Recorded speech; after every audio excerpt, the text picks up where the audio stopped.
لاہور کے علاقے انارکلی میں بارودی مواد کا دھماکہ، 2 افراد جاں بحق، 28 زخمی ہو گئے۔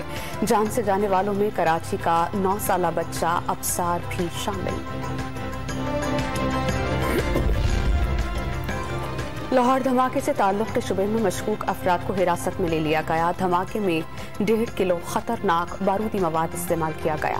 ابتدائی رپورٹ وزیر اعلیٰ پنجاب کو پیش۔ صدر مملکت ڈاکٹر عارف علوی 2 روزہ دورے پر گوادر پہنچ گئے۔ گورنر ظہور آغا اور وزیر اعلیٰ میر عبدالقدوس پسنجو نے استقبال کیا۔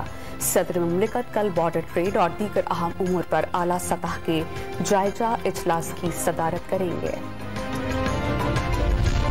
وزارت سائنس کی نجی فرم سے خریدی گئی الیکٹرانک ووٹنگ مشینیں قابل قبول نہیں۔ آئین کے تحت اوپن مارکیٹ سے EVM کی خریداری الیکشن کمیشن کا کام ہے۔ بیرون ملک سے مشینیں خریدنا ہوں تو پیٹرا رولز کے تحت ECP ٹینڈرنگ کرے گا۔ الیکشن کمیشن کا وزارت سائنس اینڈ ٹیکنالوجی کو خط۔